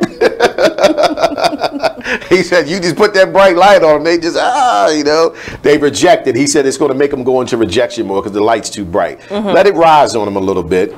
And then slowly but surely, daylight's gonna come in. So I've tried to make those adjustments over the years. You know what I mean? And I appreciate that elder for telling me that. Miss D. Brown says, yes, thank you for this beautiful show. Thank you, Miss Brown. Get a bell for that. Because you know, when we went into the BBD radio show, we were fully aware that some of the things we were going to talk about was going to make people a little uncomfortable. Right. You know, this is not the show of popularity. Right. If you want to be popular, you got to feed the world nonsense. It's unfortunate, but that's reality. You know what I mean? So if we're on here talking a bunch of nonsense, you get millions of views, so forth and so on. But the love that we have for our people, we are willing to take the hit and looked at in a certain light, just so the rest who can see properly will learn something from it. Right. And eventually it'll spread. So with that being said, it means a lot to have you tell us that it's a beautiful show. Thank you very much. It means a lot. The goal is to always reach one. Yes, reach one, you know, like, and there's sacrifices involved, you know. So if we have 100 people tune in and only 4 people get it, I'm fine with that, you know, I'm fine with it. Because sometimes people can not like something so much that they keep going back looking at it. So they might not like it, but they're like, I'm going to see what they talking about today. Oh, that's some bull, you know. I'm going to tune in next Monday. Hey, just keep coming back. That's all we ask. Just keep coming back. We're going to do a show you're going to love. Yeah, eventually we're going to get one you're going to love, right? So thank you again, Ms. D. Brown. Oh, gosh. So, yeah, so socioeconomics. I think a part of that socioeconomics also deals with, like we were saying, that everyone's not comfortable with that. I'll give you an example with my own personal story, right? Okay. One time I'm in my shop. This is when I had my little suite, right? My little small suite. Asian guy walks in. Now, you know the Asians run the beauty industry. Yes. So he walks in. First of all, he just walked in my shop, right? Didn't speak. And he's just like, I'm, you know, whatever. Woo. You know, me, Young Lee, I don't know, right? Okay. And he's like, you know, I sell shears, you know, so he starts opening up the shears. And he's, you know, like, this pair good for you. You know what I mean? This, that, and the third, right? And I'm looking at it and I'm thinking, first of all, you just walk up in my shop. You don't even greet me. But you're so attached to the fact that in this hair industry, all your money comes from black people. You just assume I'm going to buy something from you, right? So this is what I did to him. I looked at his stuff and I told him I was left-handed. He's like, oh, I got left-handed in the car, right? I'll go get him. I simply didn't stop him. He goes to the car, he gets his left-handed. I let him go through his whole spiel. And I said, you know what? I like your products, but I can't buy from you. And he's like, why not? You know, I'm me, Young Lee from New York. You know, I sell you shear, right? I said, I can't buy it from you because I only spend money with black-owned businesses.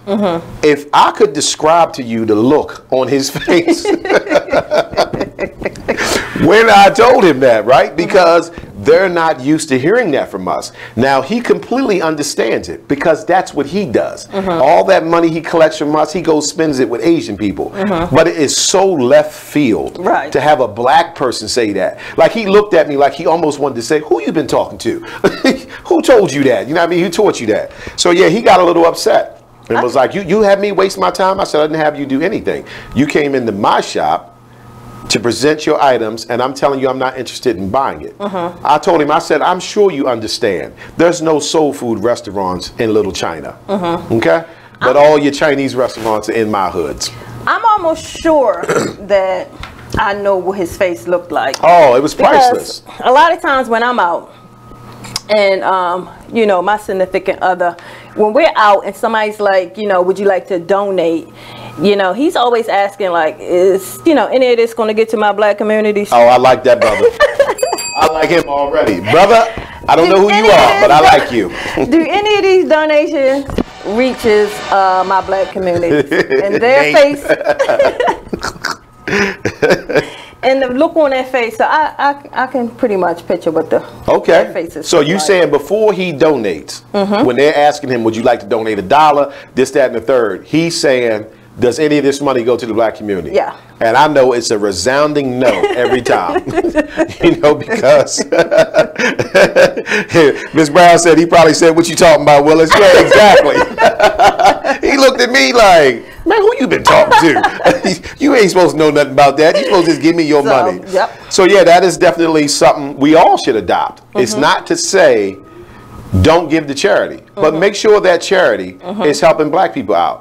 And majority of the times it's not. I mean, I can't even remember the last time I saw a sickle cell anemia can, but I see all kinds of St. Jude's and muscular dystrophy and pet care, donate to dogs, and nah, I'm not doing none of that. You know, bring back some black donations. What's our time check, Nate? So yeah, so we definitely should practice it. Yeah, so social economics is something we should be doing. And I think we're going to have to, I think we're going to have to take it into our hands a little more. Like, you know, we're going to have to go looking, you know, for ways to participate. In social economics. Yes, we're going to have to go looking for ways. I think the easiest way, and I'm glad you brought that up, right? Because I think the easiest way to participate in social economics is just to support more black businesses. Blackbydemand.com, get you a t-shirt, get you a hoodie or a wristband. Go to our Patreon account, which is patreon.com/BrotherMikeBBD, and just give back. You know, like, we are doing so well with the BBD radio show with supporting black businesses. Like, I'm loving it, you know, because the more attention we bring to it, the more it keeps it on our mind, and we go out here and we, you know, we do what we do. So yeah, social economics is needed. He says we must ethno-aggregate, which is, again, pool as a great number of resources, whatever the categories is, put our money together and then say, this is what we want to do. Right. And that's what she did with the homeless situation. Yes. That was beautiful. You know, that was socio-economics and ethno-aggregation all wrapped up in one. That was wonderful. If it wasn't such spur of the moment, I think BBD would have got in on it too. Sure. Even if we'd have sent $20, it would have helped. You know, I would have loved to been able to help out as well. I think by the time we found out about it, I think they were like wrapped up. They was already warm. It was a done deal. Eating McDonald's. It was over. It was over. It was over. All right, well, stay with us. We are up on another break. It's the Black by the Man radio show. It's Black History Month, y'all. Come on back and tune in with us. We got some great questions to discuss. So we'll be back after this break. The moment my son saw Red Good Kid is the moment I knew that for him, You can't even see the top of that thing. even the sky has no limit. There are some moments only the forest can inspire. Find yours at discovertheforest.org. Learn about forests near you and discover cool things to do when you go. Your moment is out there. Find it at discovertheforest.org. Brought to you by the U.S. Forest Service and the Ad Council. The Artist Exchange Radio Show every Friday, 7 p.m. to 9 p.m. Every Saturday, 12 p.m. to 2 p.m. Real artist, real talk, real live on BeExposedRadio.com. I was meeting with a friend yesterday, and I've gotten to the point where don't ask me a question because the truth is going to come out. Exactly. Just don't do it. If you ain't looking for the truth, don't come to me. Don't do it because I can't hold my tongue. And she wants to be this stylist, boutique, but you're not doing anything in that nature, and I can't take you seriously if you're not doing those things. And I understood why people didn't take me seriously because I found myself in somebody else's lane. I was good at what I was doing and what I wanted to be, but I wasn't doing it for me. So how can I ask you to take me seriously if I'm living in somebody else's shoes? And nobody can do what you do, and I think that that's a big problem that people face now, like you see what somebody else is doing and you want to do that when that's not your lane. That's not your lane. That's not what you're supposed to be doing. But it's popular. It's getting that person money. It's getting that person applause. Oh, I want applause. Right. I want money. Let me stand over here behind them. And then a lot of times people aren't honest with themselves either. Like I was thinking earlier today, I've been woke for almost 2 days, so so you get honesty, yes. And I was thinking, like, you know, the Artist Exchange Radio. You are now listening to Just a Bit Outside, a sports radio show at BeExposedRadio.com. Come join us every Monday night from 8 to 10 p.m. on YouTube, Facebook, or at BeExposedRadio.com. So we had a lot of things going on. Mother's Day, Major League Baseball, pink bats, pink outfits. Yeah. They certainly did the mothers good. They don't show them justice. Like Jimmy said, the pink bats, cleats, all types of pink highlights in the major leagues. The Orioles were swept by the Kansas City Royals. Wah, wah. The Kansas City Royals. Thank you, Eric. Kansas City Royals they're like one of the worst teams in the. You are listening to BeExposedRadio.com.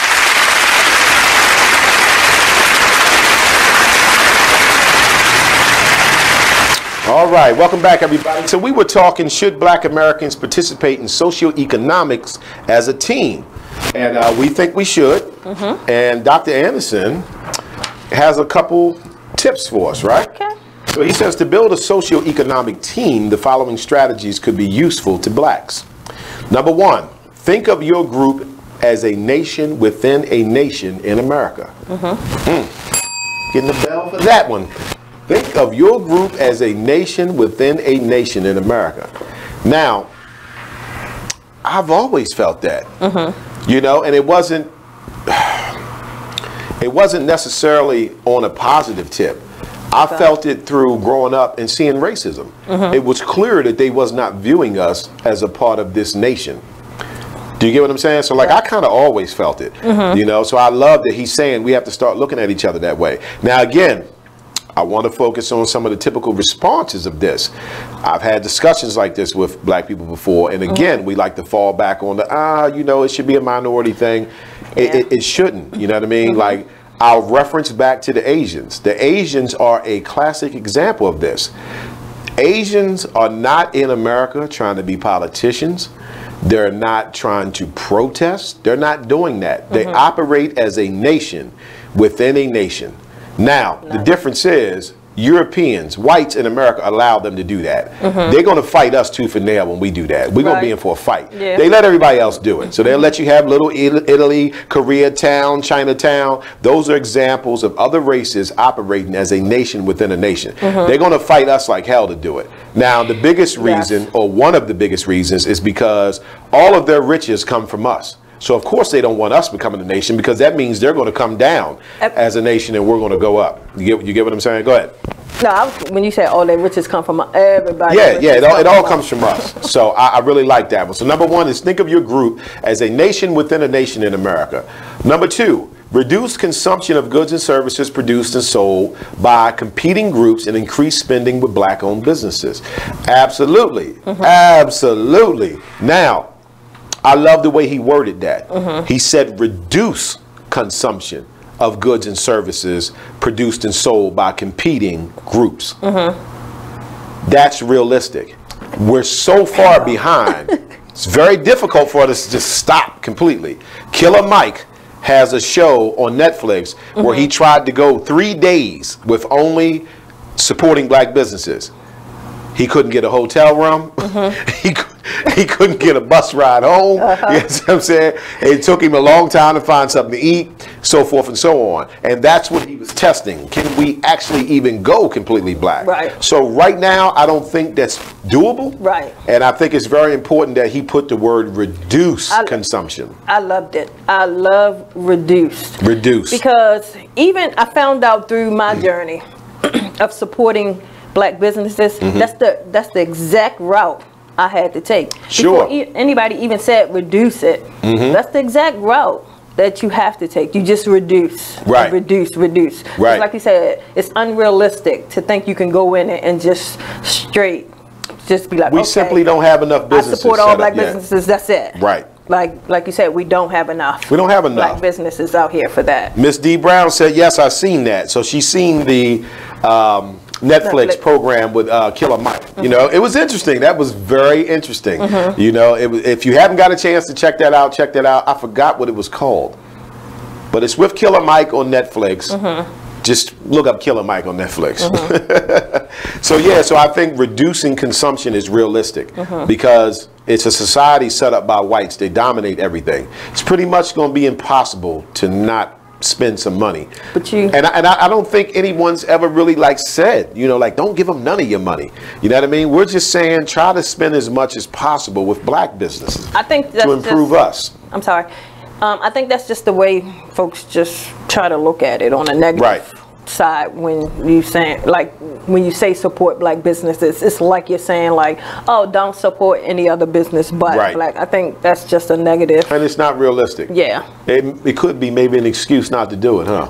I think that's just what they use mostly as an excuse not to do it. Right. All right, number 3. Build businesses and industries around competitive advantages of the group. For example, blacks are the only source of black hair. Therefore, their teams should control the entire black hair care industry from manufacturing to the salon and other retail sales. Similarly, blacks should have vertical control over all music they create from production, distribution to the music halls of fame. And see, and that's what I'm saying. All of their money, or at least a large percentage, it comes from us. So this is why there's no way they want us being a nation within a nation. They don't get all their money from Asians, you know what I mean, Mexicans. You get what I'm saying? Yes. Middle Eastern Indians. I just love Dr. Claude Anderson. Dr. Anderson is one of my heroes. Dr. Anderson, if you ever get a chance to check out the Black Bottom Man radio show, I just want you to know that you have changed Brother Mike's perspective on this world, on us as a people, and I thank you, my brother. I thank you. He is one of our greats. He really is. So shout out to Dr. Anderson. May the Most High keep you living as long as you can, brother. So yeah, that just simply makes sense, and that's one of the ones that's come up many times, especially with the hair care industry. Like even people who don't keep up on consciousness are now aware. Like, yeah, we need to take control of that. Yes. I think we will. I think it's happening. I think it's going to be a slow process, but we're going to take it back. But it's happening. It's definitely happening. It's happening. And it's happening more than we can see. Right. What? It is. You know, more than we can see, it's happening.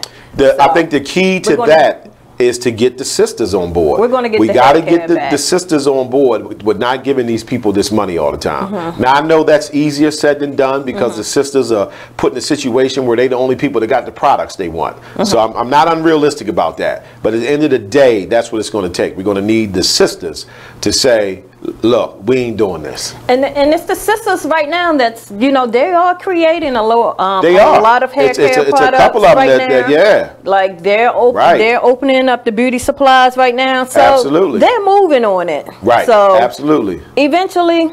Shout out to Kay Davis for Butter's Hair Emporium. Yeah. She's been on the show with us and she'll be back as well. We're definitely going to get there. Going to get there. We're moving in the right direction. Let's just say that. And I wanna go over what you said during the break because they didn't get a chance to hear it. So during the break, Miss Janice was explaining how one of the things that is hurting us from seeing it is they dominate majority of the media and they're not going to show you coverage of black people supporting each other. So she brought up when Black by the Man went to Atlanta to the We Buy Black convention.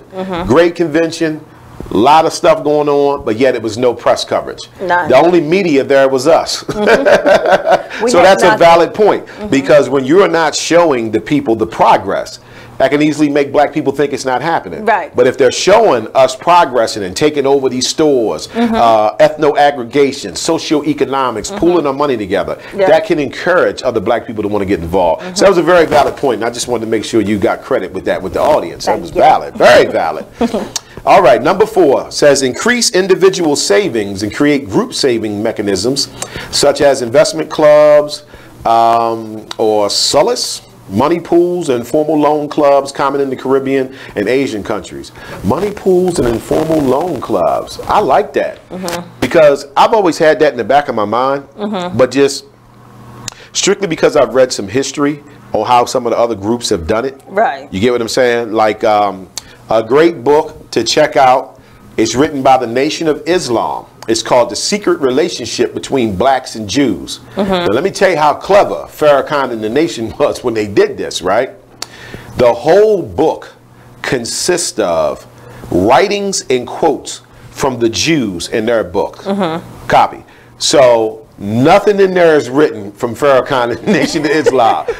That's just dope. You get what I mean? And that book's about that thick. It's dope. So anybody that comes forward, the Jewish community, to complain what is written in that book, the complaint has to go against themselves. Because all he did was show you what's written in their books. You get what I mean? Right. It's in their books. But I'm going to tell you a little bit about that in a second. Stay with us. We're up on another commercial break. Black Bottom Man Radio Show. We'll be back. Very good.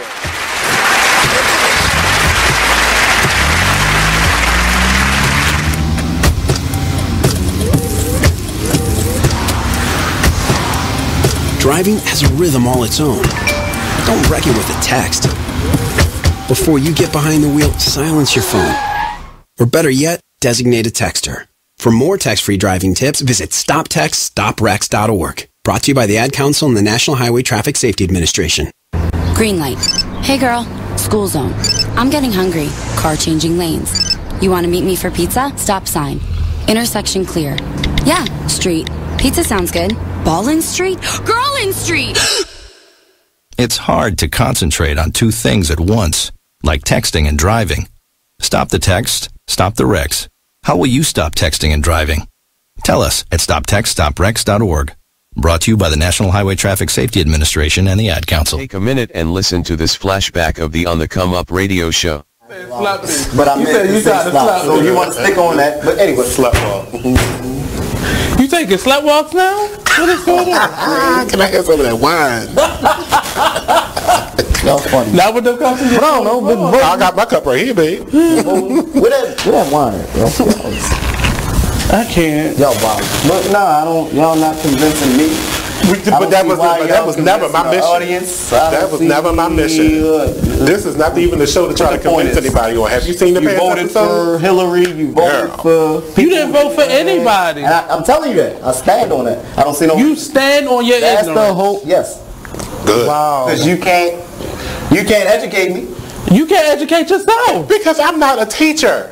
Well, I am a teacher. Up. I'm an informer. And I'm telling you, you can't give somebody that's not receptive. If I know something, I can. Yeah, but if you're not being receptive, give you a reason. we started with who was running for a governor. You didn't even know who the man was. It don't matter. So why would I teach you anything? Because you can't. I don't believe you can. I don't believe you're informed. I told you. I don't believe you don't believe we are informed. Are you kidding? Ceremony. You don't believe we are informed? Y'all do it for fun. No, basically. let's go back to that statement. You said you don't believe it don't really do nothing. You don't believe we. Especially for black men. You don't believe we, the media company that you are in its studios, are informed. Voting? No, voting is a fallacy. Are you kidding? But you can't put your like nothing to do with Are you damn stupid that you are sitting in the media? Stupid? Are you sitting in the media company that broadcasts the news and you are asking these dumb, ignorant, idiotic, stupendous questions? These questions. Voting? What the? Quit! I fucking quit, yo. Give me the wine. I want to drink. Watch when it's got them. Give me the wine. I'd rather drink. I can't do this. I got some good wine, too. Join us every Saturday at 7 p.m. for On the Come Up radio show, only on BeExposedRadio.com. You are listening to BeExposedRadio.com.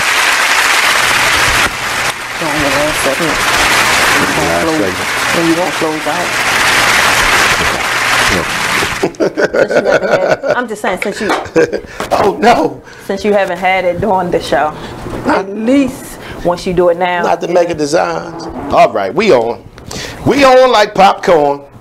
All right, so welcome back to the BBD Radio Show. For those who are just joining us today, we are going over for Black History Month a book by Dr. Claude Anderson called The Black History Reader: 101 Questions You Never Thought to Ask. This is a great book, by the way. It is. So we'll do another segment for Black History Month with some more questions out of this. So we'll make this segment 1. Even some of the things we're going over today, the last time I heard, went to see Dr. Anderson speak, he said a lot of this. Yes. On when he was speaking. So absolutely. Dr. Anderson's my hero. So we went over the 4 strategies that can be used, right? Yeah. Number 1 was think of your group as a nation within a nation in America. Number 2 is reduce consumption of goods and services produced and sold by competing groups and increase spending with black-owned businesses. Number 3 was build businesses and industries around competitive advantages of the group. For example, blacks are the only source of black hair. Therefore, their team should control the entire black hair care industry. Number 4 was increase individual savings and create group savings mechanisms such as investment clubs, money pools, informal loan clubs common in the Caribbean and Asian countries. So that's what I wanted to speak on. I was talking about the book, The Secret Relationship Between Blacks and Jews, written by the Nation of Islam, right? Within that book, there's nothing written by Farrakhan and the Nation. It's all quotes and writings from out of the Jewish people's books themselves, right? So within the books, it goes over how basically they put themselves in position when they got here, you know. So when they first got here, I'll skip over, you know, some of the other parts, but as far as financially, it brought it to my mind because it's talking about money pools and informal loan clubs, right? So you would have a Jewish man live in the neighborhood and he did better with his money. And he would become someone that the other neighbors could come get loans from without having to go through traditional, conventional loans. So if you can imagine if we did that in our neighborhoods, you know, like I would love to reach that point in my life where I could be a loan center for black people in our neighborhoods and have our own criteria as to why you should get the loan or why you shouldn't. Our own rate of paying it back where we're not ripping you off on interest, right? And it's going to help build us because that's what they did. That's how they eventually owned all the banks. It started off with them being merchants within their neighborhood and being a go-to. You know what I mean? So if I ever get my money up on a certain level, I would love to do that. You know what I mean? I would love to have that set up in our neighborhood. I mean, think about how cool that would be, right? Think about how cool that would be. You have your neighborhood, excuse me, and you make it eligible for certain other black communities that surround. Where within black people, you could say to your daughter who's 29, right? You say, well, why don't you go see Brother Mike with Black by the Man because he gives loans to black people without having to go them through. These are the things we need to do with each other, right? So he's saying they're doing it in the Caribbeans and in the Asian countries. You know what I mean? Like you don't always have to go to other people for the loan. If my paper gets up on that level, I'm gonna help black people get loans. Now you gotta pay it back. I'm starting no shit, y'all. Sidebar. Sidebar. That was a great guess. I have a daughter who's 29. Oh, do you? Wow. See, that Brother Mike's on point today. Say your daughter's I'm doing pretty good like, for a Monday. And I just picked that age because that's a young age where people are starting to want certain things in life. You get what I mean? Okay. So shout out to your daughter. What's your daughter's name? Erica. Erica. Shout out to Erica, 29, right? Yes. But yeah, so I see what he's saying with this. You know what I mean? Like start looking out for each other. Have our own criteria. And then I'll take it back to the other show we talked about accountability. Have accountability. So when you have that black person or that black family that got them loans and then didn't pay it back, they done. Not only are they done, but feel free to let other people in the community know about it. No, we don't lend to, you know, the Combs anymore, you know, because 3 times they defaulted. So they're not eligible anymore. That's community accountability. All right, but let's move on though. So next question. Ooh, this is great. Blacks have experienced segregation and integration. Which should they choose? Easy one for me. Okay, so let me give clarity. Segregation is when white people would not allow us to be a part of their community, their society. Couldn't drink the water fountains, couldn't go to the schools, couldn't eat in the restaurants. That's segregation. Integration is civil rights movement post, where we are now allowed to indulge in all the places that they indulge. So he's saying, which should they choose? Should blacks choose segregation or integration? Let me get this straight. Segregation was when we had Black Wall Street, right? True. Okay. You can go on. Okay. All right, so I'll read. So Dr. Anderson says blacks should not choose either segregation or integration. Okay. Although segregation has some positive socioeconomic advantages for blacks, neither strategy was designed to make blacks fully independent, self-sufficient, and socioeconomically competitive in America. Right. To achieve these missing conditions, blacks should establish communities and use them as platforms for ethno-aggregation, a powernomics term for coming together for empowerment by pooling black America's various group-based resources together. Ethno-aggregation is a proven model used by ethnic, racial, religious, and cultural groups to strengthen and self-empower their groups. Ethno-aggregation is different from segregation and integration. Okay. And especially with this day and time, like, of course, segregation would not be a good idea for us. Right. Right. Especially explaining just when you just got finished saying with, you know. Well, you had to start from scratch. Exactly. You know what I mean? And that's difficult when they own all the land, and you understand what I'm saying? That they stole all the they own all the resources. Right. And especially when you just got finished talking about that, you know, episode that you saw with Killer Mike. Right. When, you know, he was just trying to use. Sure. And so, of course, segregation at this point. So ethno-aggregation is what Asians, Middle Eastern Indians, right? Okay. And Mexicans do. Okay. Get what I'm saying? They're not looking to be segregated. They're not looking to be integrated. Right. They're just looking to do their thing, right? And doing their thing, part of it's segregated, part of it's not. Part of it's integrated. You know, schools and stuff is integrated. They go to the same schools, work the same jobs.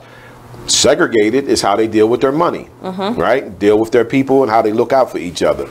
So yeah, so Dr. Anderson says we shouldn't shoot for neither one of them. Right. He says segregation benefited blacks because it forced them into communities they had to live, work, and play together. They built businesses, employed each other, and circulated money within their communities.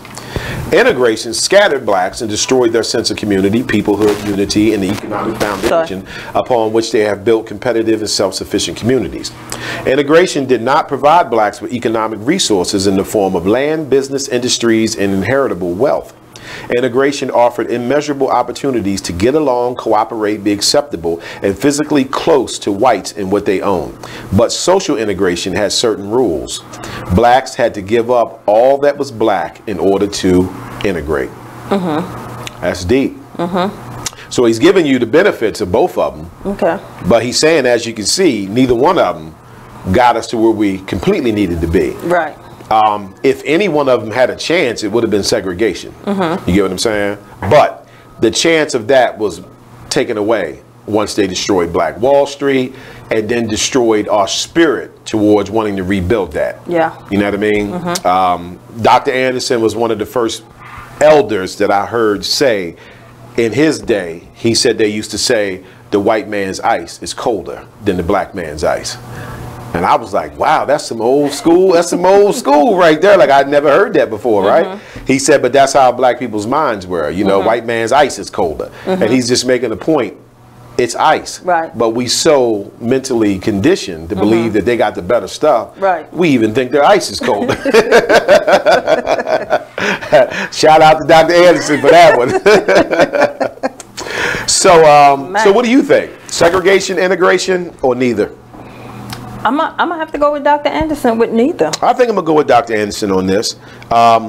Normally, I would have said segregation because I'm looking at the positives of what we had when we were segregated, even though we didn't have as much, but we still had ours. But we're so far gone with integration. Yeah. To really go back to be completely segregated, we would have to either leave or designate certain states that was just for us. What I'm basically saying is a bunch of shit that ain't gonna happen. Right. Just think about it. Like, with all code, policy, rules, regulation, every business be shut down. Right. You violated this code. Your code. Oh no, you violated. Right. 349. Like. So there's no way with segregation at this point. No. So he's saying instead of thinking of either one of them, we should focus on socioeconomics and ethno-aggregation, which is fancy words for saying support black businesses. Support black businesses. Right? And pool your money together as people and do something with it. And just get us some businesses. Get us some businesses. Let's put our money. Let's put our money together and do something. Yes. You know, Black by the Man, we've been trying to push that message for a while. So I'll put it out there again. If anybody feels that they would like to link up with us, with Black by Demand, to try to pool our money together for resources to do better things, please, by all means, let us know. You can email us at blackbydemand, the number 4, the letter U, at gmail.com. That's blackbydemand4u at gmail, because, you know, we're all about that. We're all about that. You know? We are.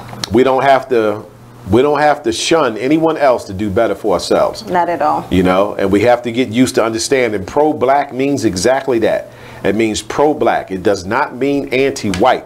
The reason so many think pro-black means anti-white, especially white people, and I told this to a white person, and when I told it to him, he understood it. I said, the reason why your people think pro-black is anti-white is because pro-white always equaled anti-black. So when we go pro-black, y'all think we're like you. Right. We're not. We just mean pro-black. We just mean we want to get ourselves in the better position. So yeah, that was a great question, though. Great question. Audience, let us know what you think. It was a segregation, integration, or neither? At this point, yeah. Miss D. Brown says neither. I'm with you, Miss D. Brown. Neither. Let's just work on socioeconomics and ethno-aggregation. But let me throw a disclaimer out there. Okay. If we did segregate, I probably would go with them. I'm just gonna throw that out there. Like Mike, I know you said ethno, but we you know, we going our own way. You coming? Absolutely, absolutely. I'm done here. I'm done here. All right, so let's move on to the next question. All right, so the next one is, our government has paid reparations to numerous groups. Why won't it pay reparations to Native blacks for slavery? Ooh, reparations. Now, you know, reparations is a sensitive subject for black people and white people. Very sensitive. Well, it's not as sensitive for white people, because white people is just a flat no. Yeah. You know, we don't think you should get it. Black people get real sensitive because they think it's about handouts, and it's not. It's not about handouts. It's about understanding history. These people have always paid everybody that they brought, you know, maliciousness to, except us. But allow me to read on. You gonna say something? You go ahead. Okay. I can wait. Our national government's operational policy on reparations is to pay it to nearly every nation with which it has engaged in war or military conflict. In reality, institutionalized slavery was a declaration of war, which it was, right? But the U.S. government has for centuries provided reparations to Native Indians and presently provides annual financial support and reparations to countries throughout the Pacific Islands, the Middle East, and America. The U.S. paid $12 billion through the Marshall Plan to Germany in post-World War II reparations, which included rebuilding the country and relocating 300,000 Jewish Holocaust victims to the United States. It also paid reparations to Japan through the 4-point program to rebuild its country after World War II, and to Japanese Americans who were still in the United States of America. The United States also paid Mexico reparations after the Mexican-American War. In the fall of 2016, the U.S. even paid reparations to German Jews who had migrated to America after the Holocaust to relieve their current poverty, even though the poverty of those Jews had nothing to do with the United States that had provided them the refuge. See, this is what I'm saying. You gotta understand the facts before you just say, well, we don't need reparations, that's handouts. That's not what it's about. It's not. These people have paid everybody except us. I mean, think about that. He said in 2016, they gave reparations to German Jews because of the poverty that they are experiencing in Germany. They're not even in America. And they're saying, come to America and we'll give you $180,000 to help get your journey started. But here are the blacks that have been enslaved and built this country. They won't even consider giving us nothing. And with us being so far behind like we are right now, do you think we would need reparations? Yeah, we definitely do. We definitely do. I've heard people oppose Dr. Anderson on this, right? And say, well, that's a long shot. They're never going to give that to us. And you know what Dr. Anderson said? and this was the best answer I could have ever thought of. Dr. Anderson says, so what? At least they know that we fighting for it. You know, you get his point. He's saying it's not even about if you actually get it. It's just about showing them you did everybody dirty and paid them off except us. And you refuse to give it to us. But that goes back into what I said before. We're their bread and butter. So if they give us reparations and then we rise up, they rise down. They cannot be on top without having black people to be on top of. So if we come up, they come down. That would be the main reason, without going into details, that they never want to do it. But I'll read on. He says clearly it's not that white Americans are opposed to reparations, which is proof in everything we just read, right? He says they are opposed to reparations for black Americans. Most whites came to America after slavery. They came to this country expressively to receive the preferences, rights, and other economic benefits available to them as whites. They have little inclinations to share the benefits they enjoy that came from slavery and Jim Crow semi-slavery. Those attitudes have been consistent from slavery all the way through today. According to the exclusive point taken Marist poll released in May 2016, 81% of white Americans oppose reparations for black descendants of slaves. Yet, a United Nations report released on September 27, 2016, asserted that the United States owes reparations to black Americans for the past and continuing enslavement, racial subordination and segregation, racial terrorism, and racial inequality in the United States remains a serious challenge, and there has been no real commitment to reparations. Now let's talk about that. This is not even old news. I am so upset right now. 2016, according to Dr. Anderson, in 2016, 81% of white Americans still feel that black people should not get reparations. But yet the Indians got reparations, the Jews got reparations, you get what I'm saying? The Germans got reparations, the Mexicans got reparations. It shows you that the United States government has always had a clear agenda of keeping black people down. We are not going to play a part in elevating you. Okay, that's proof right there. Absolute proof. 81%. 81%. 81%. Nate, we can hear you, brother. Turn that mic off, please. 81% in 2016. Right, 81%. 81%. That's a lot. That's 8 out of 10 white people. Let it be known that is 8 out of 10 white people do not want you getting reparations. And you let that sink in. Go on, let that sink in a little bit. Let that tussin sink in. But I'll keep on reading, right? Entities with direct involvement in slavery have issued apologies, but no funds. In 1985, Pope John II, while visiting the Caribbean, apologized for the role of the Catholic Church in the commercial enslavement of black people. In July 2008, the U.S. House of Representatives passed a resolution apologizing to black Americans. These apologies, without resource, are political maneuvers. Why? The government has always acknowledged and recognized its obligations to repair official cruelties. Never reparations or restitutions depended on a public survey. The House's apology reflects the deep convictions of whites not to take any action that would cause them to give up or share resources with blacks. In essence, the resolution communicated that blacks have everything that they need. The House does not want to upset the apple cart. It is sorry for the circumstances of blacks, and it promises to go on and sin no more. So you get what he's saying? He's saying you got the Pope apologizing, you got the House of Representatives apologizing, but yet none of them kick out any money. So they're acknowledging that they did us wrong and continue to do us wrong, but we're not giving you nothing for it. But you know the sad part in that? The sad part in it is that, you know, there's a lot of us who'll be fine with the apologies. Oh, yeah. That's evidently all of us are. We'll be okay. Okay. Yeah, they apologize at least. Like, what else do you want? Right. And see, and this is what I'm saying about our elders like Dr. Anderson. Dr. Anderson's been involved in politics in the White House for over 40-something years. And that's why he's able to present these type of statistics and show us the real deal. Show us how these people don't want y'all rising under any circumstances. They will give money to everybody except y'all. I mean, come on. Giving money to Jews in Germany that don't even live in the United States for the Holocaust when they come to the United States. Come on, man. Like, that's just left field, man. Like, the dude don't even live here. The family don't even live here. But that's how much they into giving reparations for the dirt they did, unless it's the dirt they did to us. At least we can still stay thankful to our elders that they still continue to fight for it. Right. You know, because at least it's still a discussion.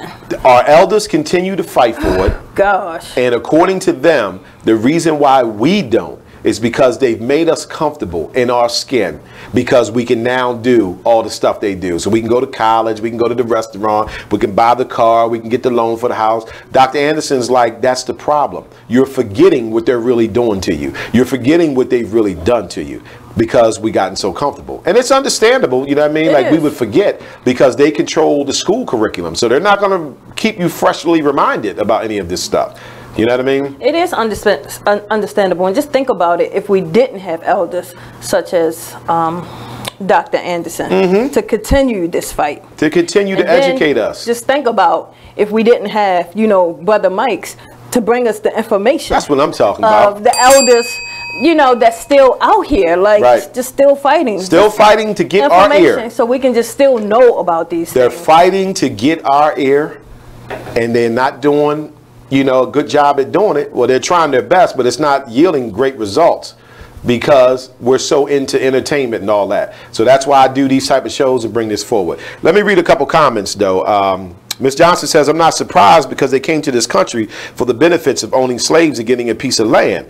So they don't really think they did us wrong. Absolutely. And that's stuff black people don't know. Do you know that when you came from Britain and came to the United States of America, now this is if you was a nobody, right? They promised you 6,500 acres of land, the tools to work the land, and slaves to do it. So that was a part of the lure to get people from the UK to leave the UK and come to this newfound country called America. We're going to give you tools, slaves, and then 6,500 acres of land to work them slaves and them tools. Unbelievable, man. Unbelievable. And people don't know that. Unbelievable.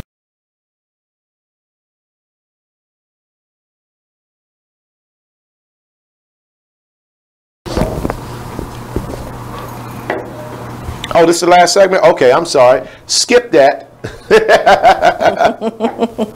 All right, skip that. So we finish it up. All right, so no commercial break. We're going to finish this up. So let me read another comment here. So Miss D. Brown says they did that during slavery days when slavery was ending.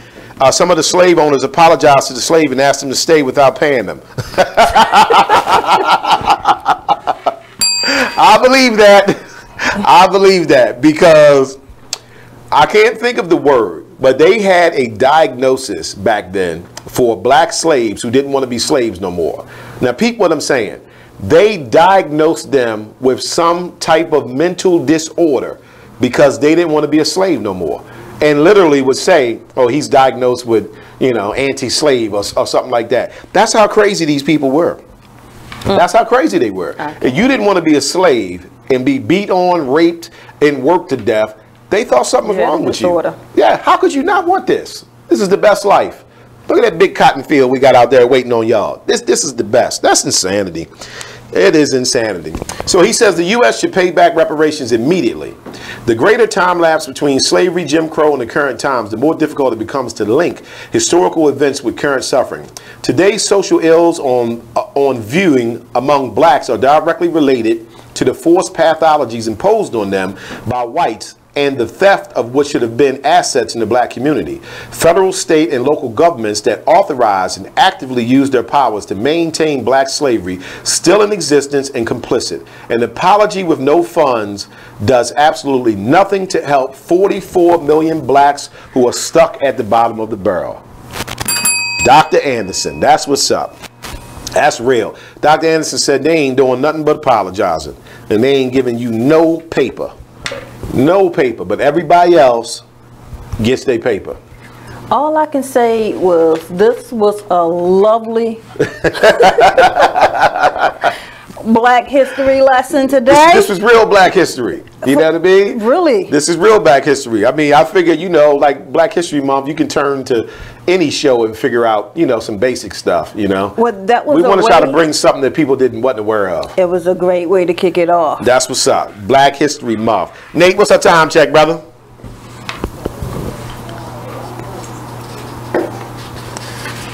You ain't learned nothing today. Brother Nate, how much time we got, man? I know we at the end. What you was looking at. All right, 1 minute. Let's wrap it up. Wrap it up. So for the audience, we appreciate you guys tuning in with us today. It is Black History Month. We wanted to start it off with a show with some real Black history. Again, the book is A Black History Reader, 101 Questions You Never Thought to Ask, written by Dr. Claude Anderson. And he is very, very credible. Check his history, check his stats. He's one of our elders. I employ everyone to go on YouTube, check out his videos, and learn some things, man. And this has been a great show. And again, thank you to my audience for tuning in.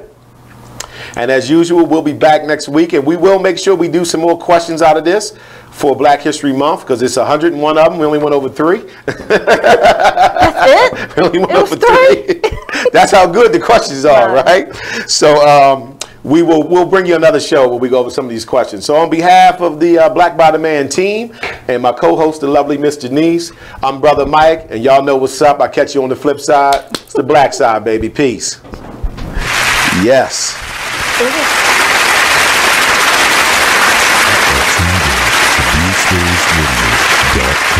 So we were talking about critical thinking. So we definitely believe that critical thinking is one of the first